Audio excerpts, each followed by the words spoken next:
Hi everyone, I'm Gary Null. Nice to have you with us today. We're going to start by looking at a University of Chicago and China Medical University from Taiwan, a study published in the American Journal of Chinese Medicine that says that Chinese medicine has all of the good science behind it to show that it should be used more in the West. After all, it's over 5,000 years old, and they have a lot of research labs, far more than what we have. They have state-of-the-art science, and so they're using dong quai and fo tai and ginseng, gotu kola, ginkgo biloba, all these herbs, thousands of herbs, in good studies showing that what they had observed clinically between the doctor and the patient works. So we'll talk about that, and we've got a lot more on health and healing, always some peer-reviewed literature. Then I'm going to be sharing some insights on microchips, nanotechnology, and implants. 100 years from now? No, today, absolutely right within the next 24 hours. It's here. Remember, I said that transhumanism is working with artificial intelligence to be able to read your thoughts, to be able to have implants in your brain. Did not Elon Musk this week have an interview worldwide where he talked about the brain implant that he's invented? Remember, they only tell you what they want you to know about what it will do, and they always gift wrap it very nicely. Oh, it'll help diagnose earlier on or help with the symptoms of X, Y, and Z disease. What else does it do? Well, they don't tell you. We will, because we know that Profusa, P-R-O-F-U-S-A, has a contract for biointegrated sensors with the U.S. Department of Defense and the Defense Advanced Research Project Agency, DARPA. That's really bad. And what the FDA will do about approving this, which it will. Wait till you hear what they're going to do to you. Yeah. All of you. And depending upon where you live, unless we create a resistance. So a lot of the programs I'm going to be doing over the next month will be based upon what I know is coming. A lot of people don't care. That's fine. But for those of you who do care and believe you should have sovereignty over your freedom of choice of what happens to your mind and body and your freedom, pay attention. Also, they're trying to get the flu vaccine now mandated in New York State and other places for all children. That's a very good idea. Oh, wait. No, it's a terrible idea, because we have the Corbett report that's done an in-depth, original investigative report, as only James Corbett could do, showing you what a disaster that would be for children, of course, and seniors as well. So we're going to talk about debt today. I'm going to give you a primer of showing you what one of the biggest issues in our entire life is, and we're not facing it. We should. In fact, I just finished dictating, because I have someone who can type faster than what I can talk.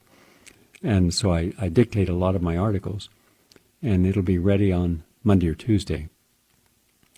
The 10 most important issues in our lives that we're not facing a single one, not one. Then what's taking up all of our attention and time, and how relevant is it? Well, it's not relevant, but it's a distraction, and it's an intentional distraction. That article is coming on Monday, but one part of those 10 today. So what we have going on, I'm going to share with you. I'm going to go right through a lot of things today. I'm going to, I do agree with Peter Koenig in global research. Peter's a brilliant human being, and he writes, quote, "The vaccine should be tested on politicians first. If they survive, the vaccine is safe. If they don't, the country is safe." Well said, Peter. I couldn't agree more.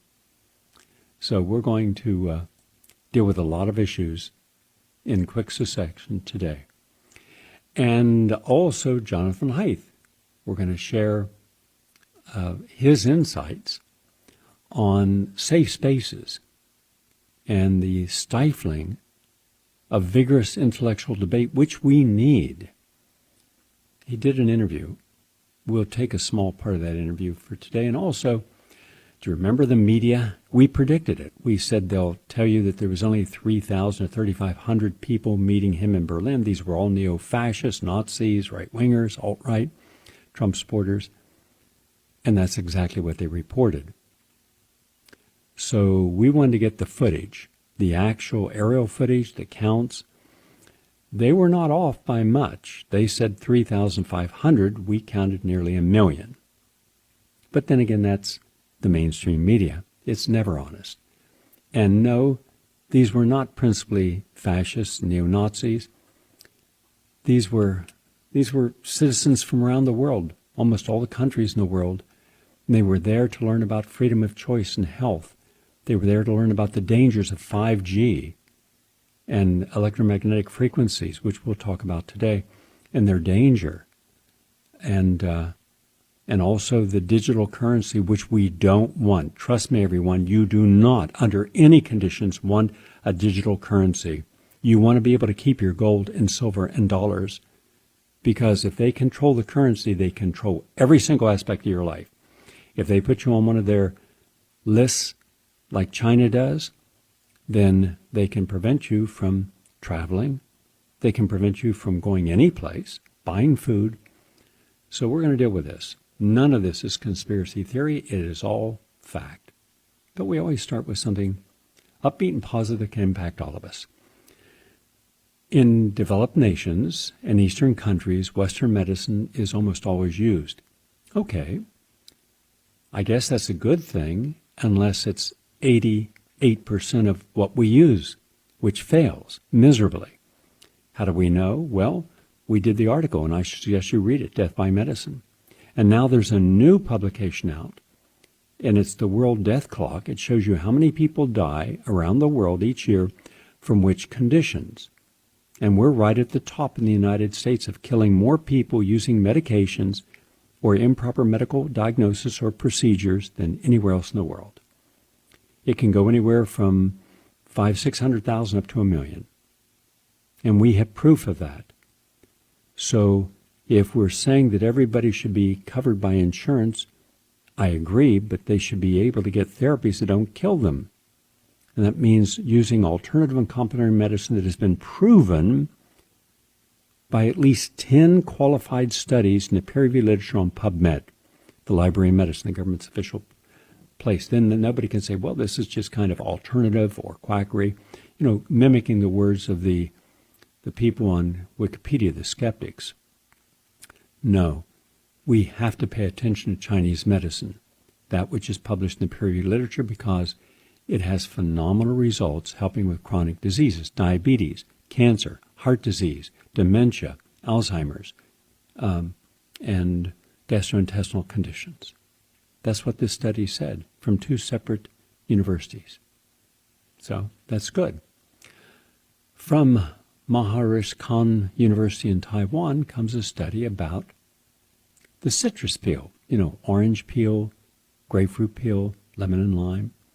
Now, in some of the natural hygiene communities back in the 1950s and 60s and early 70s, because I went to one to see the head of it and ask him, what proof do you have that your natural hygiene approach works? His name was Dr. Herbert Sheldon. And he introduced me all these different patients he had there. There must have been 50 of them. And they were getting some good results, according to them. They looked extremely emaciated to me, and he had them on long fasts. And ultimately, I considered his program dangerous, but part of it was not. It's how far you go with something. Going out for a 3-mile run and using interval training, meaning faster and slower, if you're wanting to keep in top shape, that is terrific. Going out for a 6-mile run is dangerous, unless you're racing for a period of time, then letting your body rest. But in America, we start something, we get into it, and we just keep going more and more and more until we burn our muscles out. Now we know you can prematurely age your muscles. Even though you may look great for your age, your muscles are not, because you prematurely overtrained, overraced. So as a whole nation, we're suffering from this. I counsel people all the time on this. So one of the things that I saw with the natural hygiene and that I would later incorporate into the training schedule of all those athletes who were doing it right, because we would do the least amount of training of any of the clubs in New York. I'm guessing more or less at that time about 115 to 25 running and walking clubs. And we're one of the oldest, by the way, and still active. And we've had tens of thousands of athletes complete the New York City Marathon. We have some of the best athletes in the world. They were regular people when they started. Now, like Sam Skinner and Sid Howard and Thelma Wilson, all these people, they became world champions and sustained it. But I would have them drink a citrus drink each Monday after their long workout on Sunday. And in this citrus drink, they would have the whole lemon, the whole lime, the whole grapefruit, and the whole orange, skin and all. Because what was in the white pulp that no one ever eats is bioflavonoids, very high amount. But now we found out that there are ingredients in the skin that are very powerful. In fact, there is what is called nobiletin, Nobiletin. And that, according to this university study, ameliorates or brings down the high-fat-induced vascular and renal changes by decreasing inflammation. So it turns off inflammation in your lungs, turns off inflammation in your arteries, turns off inflammation in your kidneys. That's good news. All because of this nobiletin, Nobiletin. It's a flavonoid. It's in the peel, not the flesh. And on vascular and renal alterations, and especially if you're like the average person on a high-fat diet. So one more reason, and they got that right, the natural hygienist, use the whole food. Okay? It makes a difference. And it can turn off inflammation. And your longest workout is always the one that gives you the most inflammatory cytokines. So you can feel great, and people do. You've got that runner's high. You've got endorphins, natural opiates you created from that long workout over an hour. And that can last most of the day. And so you feel good, you look in a mirror, you like what you see, you're ripped, you got a lot of good muscle definition, got your abs going on, tightness, not much fat. And but there's one thing, anytime any runner says, hey, you look good, you don't look good. You look like a skeleton. I can't tell you how many times, Gary, you look good. And then I'd see a picture of myself. The first time was when I was with Regis Philbin out in California. He used to fly out there and do his morning show. And I looked at myself and I said, oh, my God, I'm just too thin. And Regis and I had this conversation. I'd be on Regis' show almost his whole career. And I helped him. I put him on a health protocol. And he was a fun guy, very open, very vulnerable, no defense mechanisms up. And he said, Gary, I would put on a little weight if I were you. That's why is that, Regis? He said, because you look gaunt. You got those kind of sunken cheeks, high cheekbones that accents it. And he was right. Back then, I don't know if they do it now, but every show had a photographer, and they would take pictures of the guests and give a copy of the photo to the guest with the host on set. And he was right. So I went up in weight 10 pounds. I didn't lose my speed. It's just that I filled my face out, because one of the first places you lose weight when you're on a diet is your neck and your face, so you can have that gaunt look. But if you do it right, you're not going to lose all that. You're going to lose weight proportional. So in any case, when you're working out, unless you're training for a specific race, in which case you give yourself as much time after the race as mileage in the race. So if you do a marathon, you don't do any kind of workout at all. Just go out, keep loose, stretch, walk for 26 miles. For 26 days. If you do a 10-mile race, then next 10 days, take it very easy. Let your body recover. It's just that when you're really in great shape, you think you're indomitable, in which case, and indestructible, you're not. Your cells are aging prematurely. That's why you always have to have a shake afterwards, giving your body back protein and anti-inflammatories, vitamin C, vitamin E. Really good. Vitamin E in particular with tocotrienols turns off inflammation. SAMe turns N-acetylcysteine, alpha-lipoic acid. These are terrific for turning off inflammatory cytokines. So you get the benefit of the workout, but you don't get the premature aging of the cells. Anyhow, loneliness and wisdom. What do I mean? Over the last few decades, there's been growing concern about loneliness across all ages, particularly in middle-aged and older adults. Loneliness is defined by feeling of isolated self or not having an adequate number of meaningful personal connections. And it's consistently associated with unhealthy aging and has been identified as a major risk factor for overall bad outcomes, including dying early. But in this recent cross-cultural study, researchers from San Diego School of Medicine, University of Rome, and other places looked at loneliness in other cultures, and wisdom had a strong negative correlation. The study was published in Aging and Mental Health, and it suggests wisdom can protect you against loneliness. That's right. An important finding of their study was a significant inverse correlation between loneliness and wisdom. People who were at higher scores of wisdom were less lonely, and vice versa. So loneliness was consistently associated with poor general health, worse quality of sleep, less happiness, whereas when a person was wise. And what makes a person wise? Well, there's several things. It's not just one. The quality of their education. Were they in an environment at home that provided constant challenge?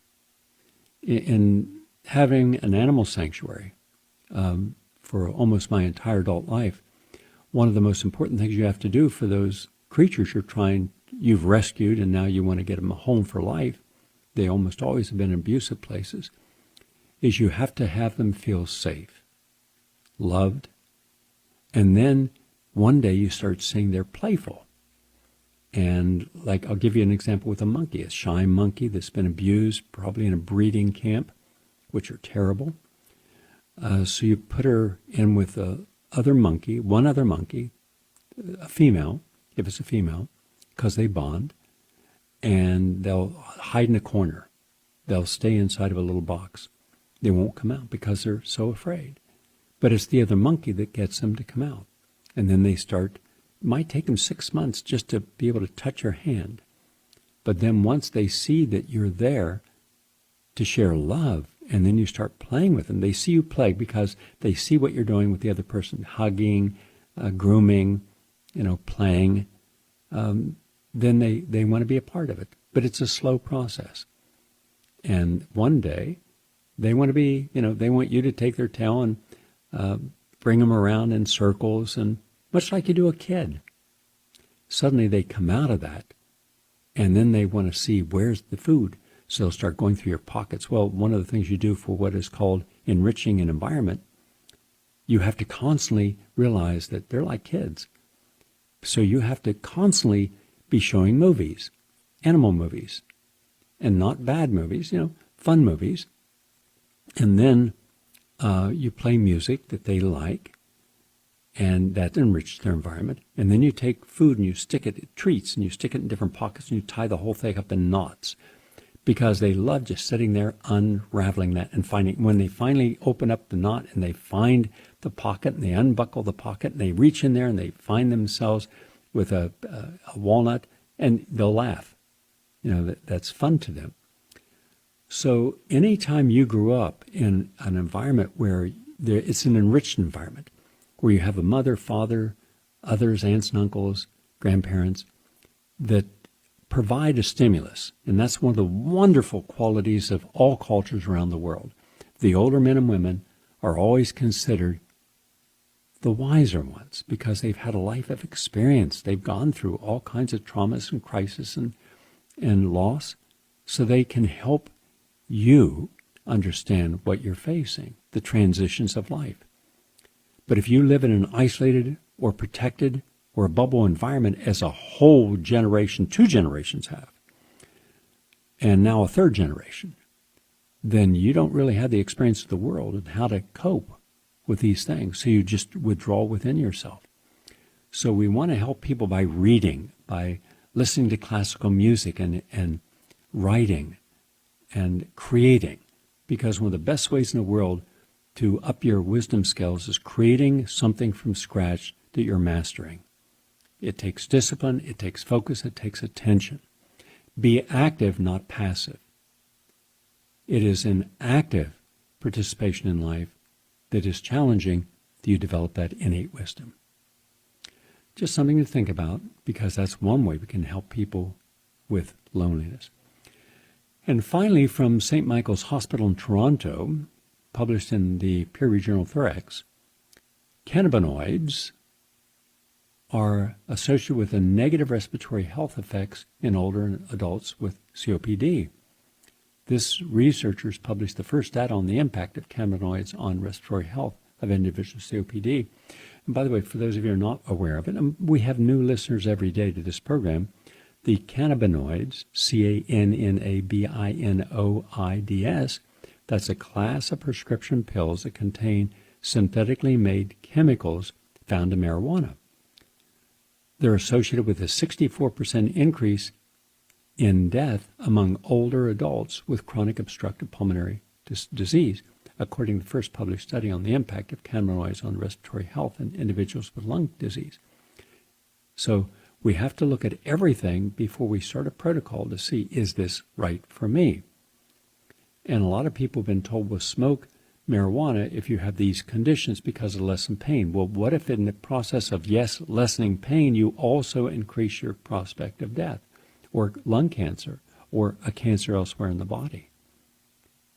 So always look for what you can do. Now, I've worked with a lot of people with COPD, helping 2 people in just the last year completely reverse it.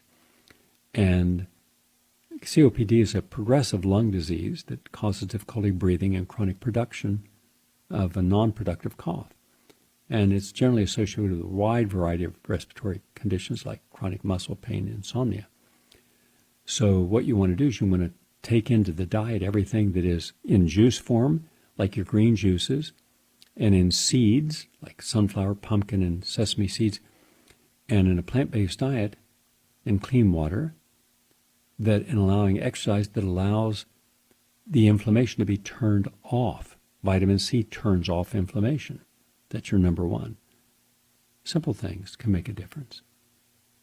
Oh, and by the way, I mentioned this, I think 3 weeks ago in a study. Now there's a new University of Otago study, which is in New Zealand, that says that exercise is a key to halting the progress from diabetes to heart disease. Because what happens is that exercise triggers a release of small sequences of genetic code in the heart called microRNA, which increase protein production to improve heart structure and function. So every time you exercise, if you have diabetes, you're helping your heart, and you're lessening the idea of a cardiac event. Okay, what we call diabetic heart. This was published in the peer-reviewed journal Circulation Research. We're almost 25 minutes into our program. I'm Gary Null. We always want to empower people.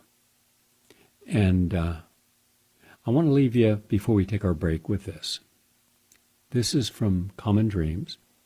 Just today it says, the rich are mostly fine, but the poor is completely crushed after COVID-19 triggered, quote, the most unequal recession in modern U.S. history. And so the rich are getting richer, and the poor they're eliminating their low-wage jobs at 800% higher than high-wage jobs. In fact, the bad part is even people whose companies are going broke and closing are getting huge bonuses, and the employees nothing. So that's something that has not been addressed by any administration. They're all pro-big business. They're all pro-Wall Street. So the whole idea that in this duopoly of Republican-Democrat, conservative and and liberal, that you want your person because they're going to look after your interests, that's a complete delusional mindset. None of these politicians, not Obama, not Bush, not Reagan, not Ford, not Trump, none of these people are looking after you. They're only looking after themselves, and the people that sponsor them. And that's big business. So, what is your solution? What will remedy this? How will we help the tens of millions of people who are unemployed and not going to find employment, who are small business people whose businesses are out, not going to open again, who's lost their life savings? What is your suggestion for a remedy? I'd like to hear it. Please call in. 888-874-4888. 888-874-4888. We're going to take a break, and when we come back, I'm going to play you just a few minutes of Robert F. Kennedy, and you can watch it at prn.fm, or you can listen to it. But just understand, the media, all the media, got it wrong by a huge measure. First, they politicized it and weaponized the dialogue. He's only talking to a small group of neo-Nazis and Trump supporters. Not true. 1 million people were there. 99% good people. Yes, there were some segments. In fact, I had to write a friend of mine a personal note last night, because this guy is, unfortunately, he's one of those people that no matter what the truth and facts are, if his ideology says that, well, I can't believe that, then no matter what proof you provide, he won't believe it. And that's unfortunate, because that's how fascism reigns. And right now we have fascism everywhere in the media. Back in a moment, Robert F. Kennedy Jr. in Berlin with 1 million people and positive messages, just so you can see it actually happened, and they were not to be believed. The newspapers are saying that I came here today to speak to about 5,000 Nazis. Zu Hause in den Vereinigten Staaten behaupten die Zeitungen, ich wäre hierher gekommen, um mit 5.000 Nazis zu reden. And tomorrow, they're going to report that, yes, I was here and that I spoke to maybe 3,000 to 5,000 Nazis. Und morgen werden sie genau das berichten, dass ich zu etwa 83 bis 5.000 Nazis geredet haben werde. And I look at this crowd and I see the opposite of Nazism. Und wenn ich in die Menge schaue, sehe ich das Gegenteil von Nazis. I see people who love democracy. Ich sehe Menschen, die Demokratie lieben. People who want open government. Menschen, die eine offene Regierung wollen. People who want leaders that are not going to lie to them. Menschen, die Anführer haben wollen, von denen sie nicht belogen werden. People who are not leaders who will not make up arbitrary rules and regulations to orchestrate obedience of the population. Wir wollen keine Anführer, die wahllos irgendwelche Regelungen erlassen, um unsere Demut, um unsere Unterwürfigkeit zu erwirken. We want health officials who don't have financial entanglements with the pharmaceutical industry, who are working for us and not Big Pharma. Wir wollen Anführer, die keine Verbindungen mit der Pharmaindustrie haben, die für uns arbeiten, nicht für die Pharmalobby. We want officials who care about our children's health and not about pharmaceutical profits or government control. Wir wollen Politiker, die sich um die Gesundheit unserer Kinder kümmern und nicht um den Profit der Pharmalobby und ihren eigenen Profit. I look at this crowd, I see all the flags of Europe.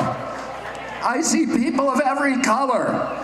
I see people from every nation, every religion, all caring about human dignity, about children's health, about political freedom. This is the opposite of Nazism. Wenn ich in die Menge schaue, sehe ich Flaggen aus aller Herrenländer hier in Europa. Ich sehe Menschen aus allen Nationen. You wouldn't know any of that existed if you read or listened to any and all of the mainstream media. I'm going to go through several issues right now, probably 10 to 15, just to give you an idea of what we're faced with and what our solution should be. First, from Pam Long of Children's Health Defense. Microchips, nanotechnology, and implanted biosensors, the new normal. Quote, U.S. military personnel will be the first subjects in nanotechnology's trial in the pursuit of optimizing health and early detection of disease outbreaks. See how they put that? Oh, yeah. Yeah. Sign me up. I want to know if I've got an illness, and this is the ticket. Profusa has research contracts for biointegrated sensors with the U.S. Department of Defense and DARPA, the Defense Advanced Research Project Agency, and I can assure you DARPA does not do anything to ensure your health. And now it's up for FDA approval. Profusa's promotional video shows how biointegrated sensors enables a soldier to be tracked by remote computers using GPS. In addition to monitoring real-time biomarkers, they'll be able to know your oxygen levels, your heart rate, everything about your body. And while this biotechnology is portrayed as potentially life-saving to a soldier on a battlefield, the implications of GPS tracking your body as an individual is a terrifying step towards a surveillance state in the general population. Furthermore, tracking people in stages of sickness can only result in medical tyranny in the hands of any government. The Profusa influenza study requires patients to wear the wearable version of the reader 24 hours a day with continuous biomarker information collection into databases and aims to detect 4 stages of infection. And these unreliable detection stages could become the criteria for different levels of individual participation in society, because society could say, and this is my own thoughts on this, society could say, like China, you've been an activist. You've written some articles or spoken out. You attended some lectures or you demonstrated, and therefore that's not good. So without even you being aware of what's being monitored about you and how they're analyzing you, you're a threat.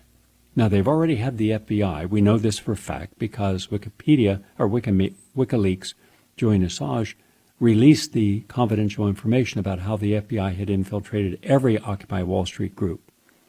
And we also know, going clear back to the Black Panthers, they had infiltrated every anti-war group in the country or any civil group that is peaceful but wants to make change, even environmental groups. They've involved people in those and agent provocateurs. So imagine that you listen to this radio program. They already have that information, and now you have this. They can track you and they can do anything they want to you.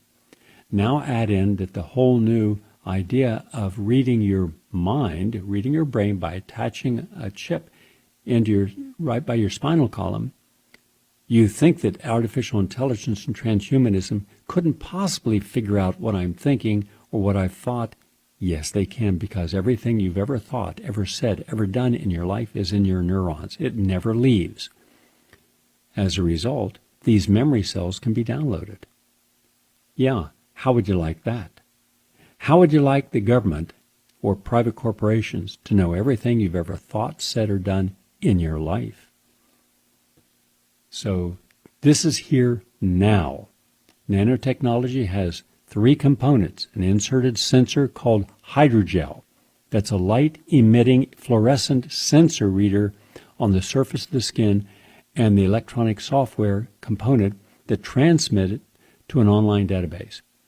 And the SARS-2 vaccine, the one that you're all going to be getting, I'm not going to get it, but you're going to get it. If you don't mind, fine. That's your business. I mind. But that vaccine they're going to give you will incorporate this same identical technology.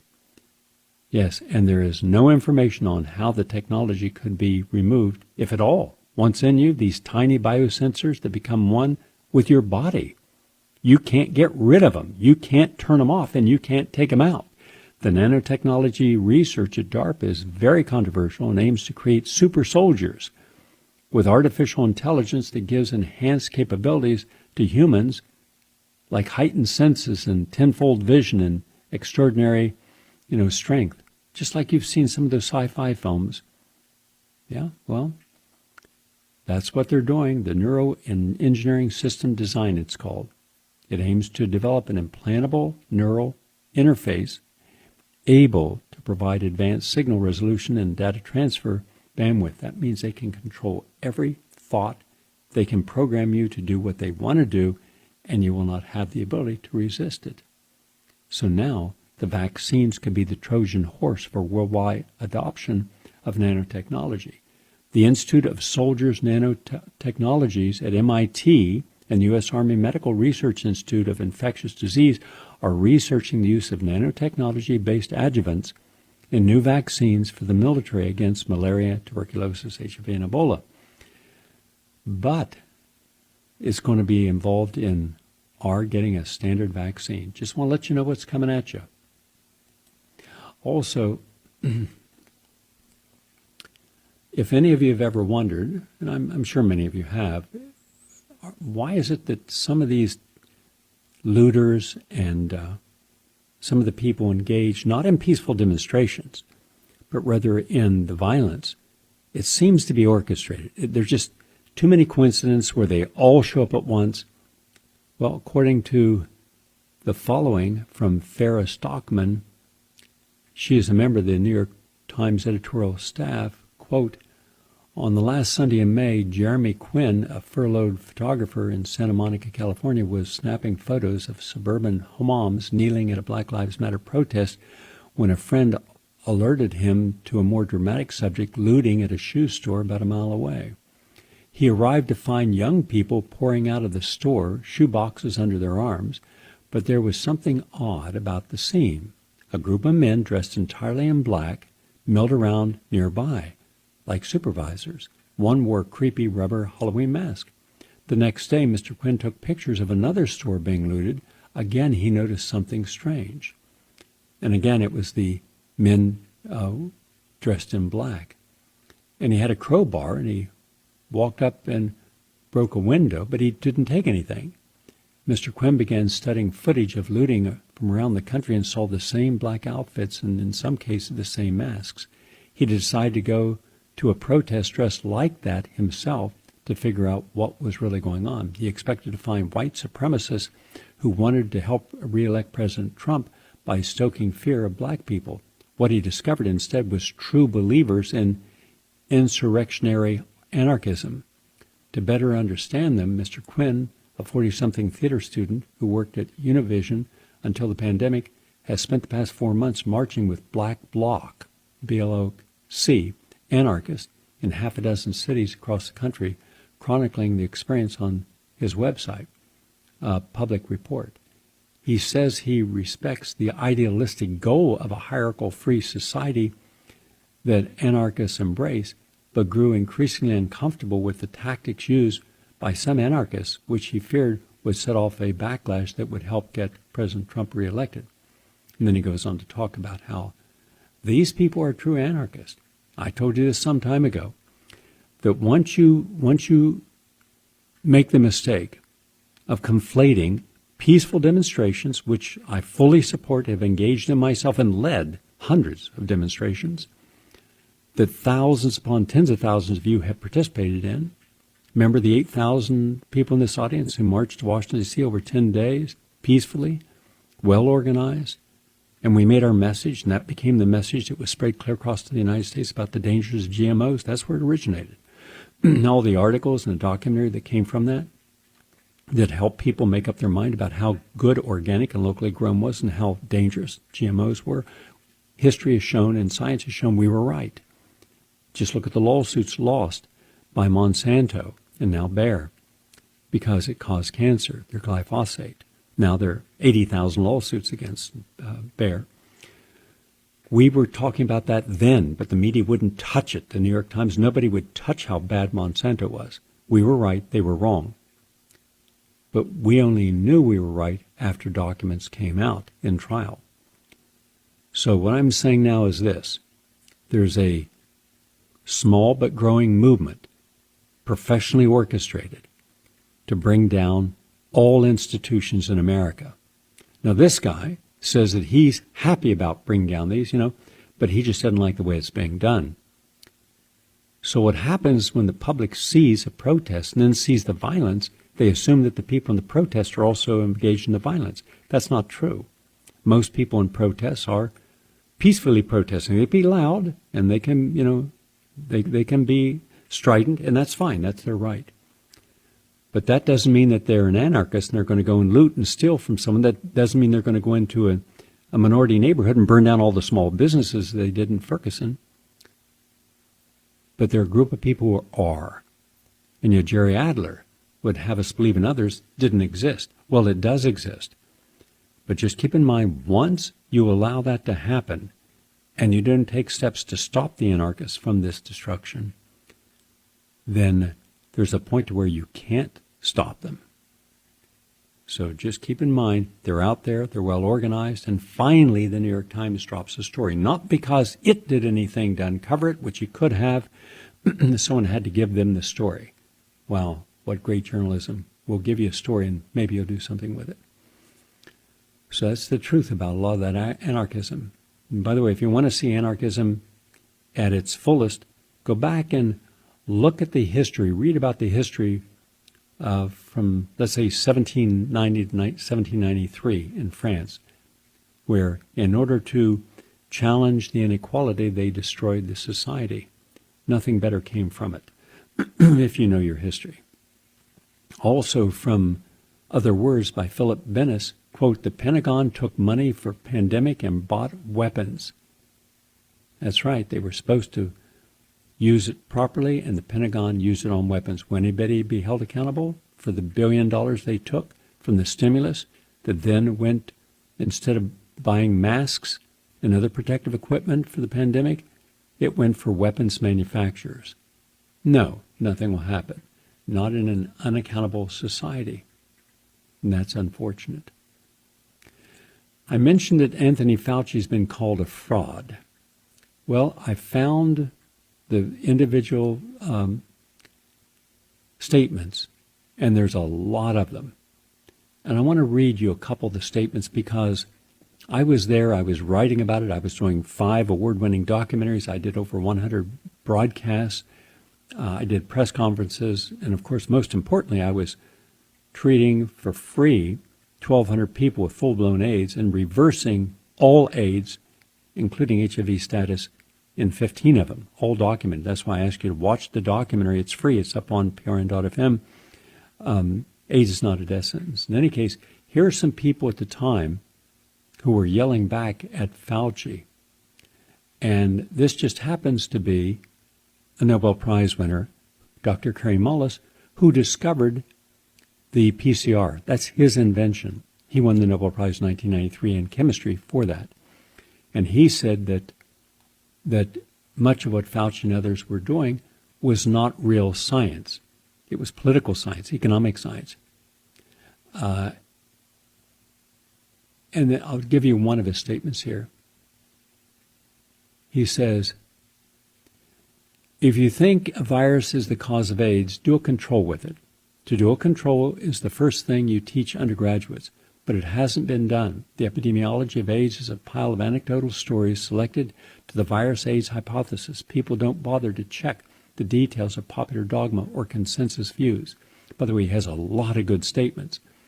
And he's simply asking for a more detailed proof because the antibody test, which Robert Gallo patented, makes hundreds, I'm guessing hundreds of millions of dollars in profits from, it's non-specific, meaning if you have leprosy, tuberculosis, malaria, if you're pregnant, if you've had a flu shot, if you've had the flu, if you have herpes, you could test positive for having HIV, even though you don't have HIV. And a lot of people tested positive and then were put on antiretroviral drugs like AZT at 1,600 milligrams a day, and they died from the AZT. So it's very dangerous when you're not doing good science. But this is another person. This is a PhD biochemist, protease inhibitor developer, University of California professor. He says, people can have a high viral load and be healthy and have a low viral load and be sick and everything in between. These guys will admit this between themselves. They just don't admit it publicly. So he's saying that what they were measuring when they were measuring people with AIDS was inaccurate. He was correct. There's one more person, Dr. Charles Thomas. He is a former professor of biochemistry at Harvard, former professor of biochemistry at Johns Hopkins University, former chair of the Cell Biology Department at Scripps Research Institute. He is a heavyweight. And he said this: I often wonder what would happen if all federal money for AIDS, education, research, treatment, and so forth was suddenly dropped to zero. It is my belief that AIDS would go away. In other words, the AIDS diseases that we see today would be reassigned to their former categories: pneumocystis screening pneumonia, Kaposi sarcoma, and the other 25 or so different diseases, now including cervical dysplasia and so forth. AIDS has been a disease of definition. If we said that it didn't exist and didn't pay for it with taxpayer money, it would disappear into the backdrop of normal death. So what he was saying was, he did not deny HIV as a virus. What he said was that if you make everything about AIDS and you control what AIDS is, then what would happen if you looked at normal death, normal disease by the conditions that they called AIDS? And he challenged them on that. Anyhow, there's 3,000 quotes that I have. No, excuse me. I've got about 8,000 quotes from 3,000 different scientists and physicians who challenged Anthony Fauci. Have you heard of any of them? Read any of it? No, and you won't. Now we're going to close out our program today with, by the way, we have one person just called in. Before we close out with Jonathan Haidt, let's say hello to Frank from Manhattan. Hi, Frank, your turn. Hi, Gary. Gary, those anarchists that you hear about, most of those people work for the state. They're there to disrupt, and they're there to destroy. They did it in the 70s, COINTEL, and they're doing it now. I don't doubt that. As I said, remember, historically, the FBI and other governmental agencies have infiltrated groups and were agent provocateurs. I believe that Pacifica was in part destroyed, and it has been, because of agent provocateurs, and you will never hear anyone discuss that. Agent provocateurs can act like your best friend, and their whole intent is to bring down your cause. So I absolutely believe that there's a lot of agent provocateurs who are out there engaged in anarchistic activity, hoping that peaceful demonstrators will be blamed for it. Thank you, Frank. I appreciate your call. And now, going back to the larger issues of society that I'm going to hold off till Monday to talk about debt, I want you to hear from a person that I have a lot of respect for. He's one of those professors that saw the removal of reason, critical thinking, freedom of speech at universities and replaced by this coddled, entitled, spoiled, petulant group of people, not representing the majority of students, but a powerful minority. And so Jonathan Haidt, a professor at NYU, he began to talk out about it. Now, he's been attacked for it, but listen to what he has to say about safe spaces and stifling vigorous intellectual debate. Welcome to Australia. What did you see on university campuses in the last 5 years that led you to co-author The Coddling of the American Mind? So I'm a professor at New York University. I've been a professor since 1995. I love being a professor. I love teaching. We get to be provocative. We get to explore ideas with our students. And then suddenly, from out of nowhere, around 2014, strange stuff started happening. Some students were bringing in an approach to intellectual life that was fearful, that acted as though ideas or speakers or books were dangerous. And my friend Greg Lukianoff first noticed this and came to talk to me about how students were engaging in a kind of thinking which was exactly the cognitive distortions that he had learned to stop doing when he was treated for depression with cognitive behavioral therapy. So we wrote up an article on this, on how all these new practices on campus, requests for trigger warning, safe spaces, microaggression training, were likely to make students depressed and anxious. And then soon after our article came out, there was a wave of shout downs and protests and no platforming. So academic life changed pretty quickly in the United States between 2014 and 2017. And so why are those phrases, the ones that you mentioned, trigger warning, safe spaces, deep platforming, why are they damaging in a university environment? Because a university is a special place. A university is not like the public square. It's not like your home. A university is a place that is created so that people will explore ideas, and the magic of it is that since we all suffer from confirmation bias, we all seek out evidence to confirm our pre-existing beliefs, a university is one of the few places where you can count on other people challenging you, looking for the evidence that you can't find. So we can't work without dissent. We can't work unless we know that if we say something, people will challenge us. And as soon as a kind of an orthodoxy comes in, where certain things are the law and you can't challenge them, you can't question them, we can't do our job anymore. You told the Australian newspaper, I think, there's a very good chance that American democracy will fail, that in the next 30 years we will have a catastrophic failure of our democracy. Why are you so pessimistic? I've been studying political polarization since 2007. I've been very concerned about it. We have rising cross-partisan hatred. We have rising dysfunction in our political institutions. So I was concerned about that before the last few years. And what I've learned in writing The Coddling of the American Mind is that we have two mega trends coming that are going to make things so much worse than they've been. And so one is social media, which is already here. Social media shreds any sense that we live in a shared world. It's very difficult to agree on facts, and that's likely to get worse and worse. The other megatrend is the arrival of Gen Z or Gen Z. So Greg Lukianoff and I were studying how Gen Z has transformed college campuses. But as this new generation, these are kids born in 1996 and after, we overprotected them, we gave them social media too early, we raised them in ways that encouraged fragility. It's very hard for them to compromise. It's very hard for them to work with someone whose values they reject. They want to be protected from that. Well, that's bad enough in college. It makes it very hard to have good conversations and discussions in college. But now take that out into the public square, take that out into companies. It's going to be very hard, I think, for Gen Z to work in a diverse democracy. So this is why I'm particularly alarmed. I think that however hard our challenge is now in the United States, it's going to be much harder in the coming decades. So you're now in Australia to see how the Australian system compares to the United States. What have you found? If you look at all the different threads, all the things that came together to cause the explosion in the United States around 2015, you have a few of them, but not all of them. So one of the biggest ones is the huge wave of anxiety and depression that hits Gen Z. So you have that. I spoke at the University of Melbourne. I've spoken with a few dozen Australian professors, and it's very clear that your teenagers, your kids born after 1996, are much more depressed, anxious, and fragile than they used to be. So you have that. But your universities are not residential the way ours are. That is, in an American university, you've got 18-year-olds who've never been away from home before, living on campus in a tight community, and if certain woke ideas become dominant, well, then they spread through everyone, and all kinds of more and more extreme ideas. So the idea that speech is violence, everything is violence. It's a way of speaking that becomes very common in certain academic subcultures in America. But if you're a student in Australia and you come to campus and someone says that and it doesn't make much sense, and then you go home at night to your parents who are going to say, what do you mean speech is violence?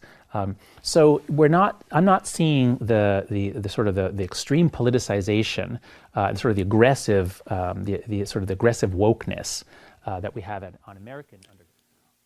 We have to say goodbye to WBAI because we have to give them 5 minutes at the end of the program. So we thank you at WBAI for listening, but this is an important discussion, so we're going to continue on prn.fm. So you want to hear the rest of it, just go to prn.fm. For BAI, we'll see you on Monday. That are putting everyone on notice, and so we'll see whether Australia tips over the way America has. So the federal government ordered a review of free speech on university campuses in Australia last year, and it found there was no crisis. So does that mean there's no problem?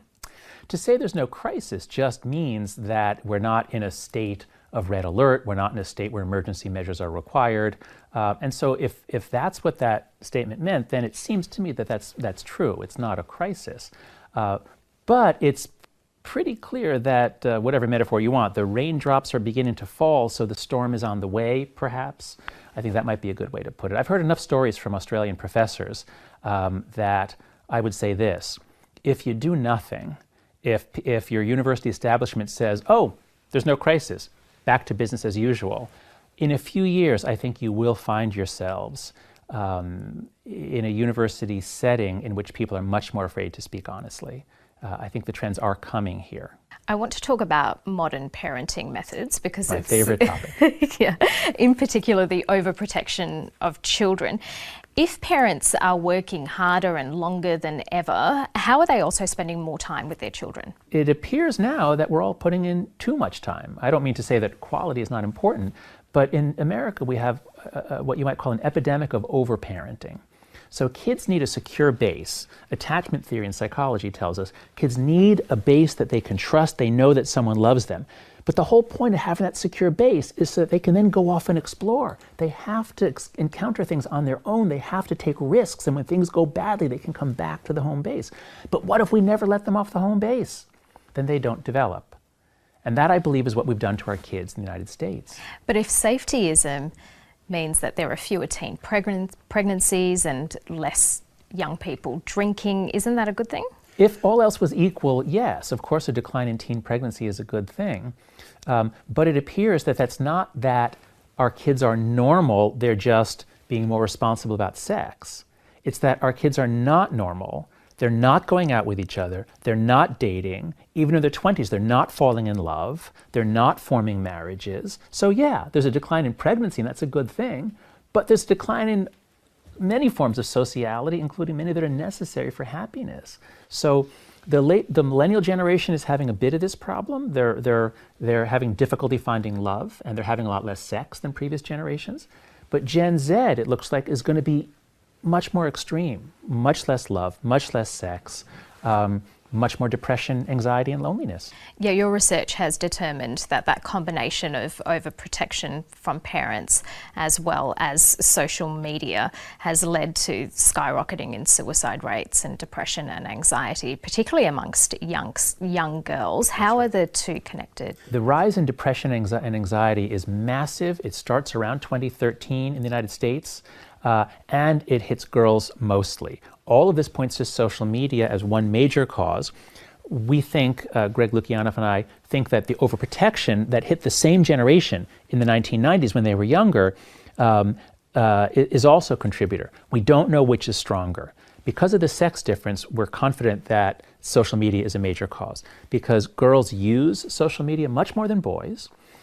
Secondly, girls are much more sensitive to the constant social comparison that social media fosters, much more sensitive to constant comparisons of whose life is perfect, who looks more beautiful. And with social media and all the filters on Snapchat and Instagram that can make you more beautiful, that's much harder on the girls. Also, boys' aggression is physical, and so when they go on social media, they can't be aggressive in that way. But girls' aggression is more about relationships. Girls are more skilled at, more thoughtful about who's related to who, and social media allows them to engage in that much more intensely. So we don't know the ratio, whether it's overprotection or social media. They both hit the same generation, Gen Z, at the same time. But given that this is happening in America, Britain, Canada, and Australia, it's not some local condition. The only real candidate is social media. Okay, that's Professor Jonathan Haidt, and he's made some very important points we should consider. I want to thank you all for listening, and over the weekend, take some time and go up and look at all the video bios. There are 21 of them.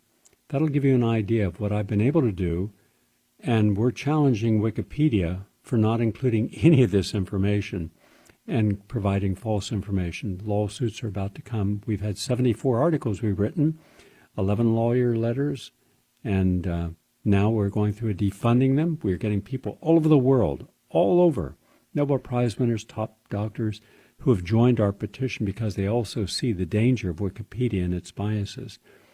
So more to come. Have a nice weekend, everyone.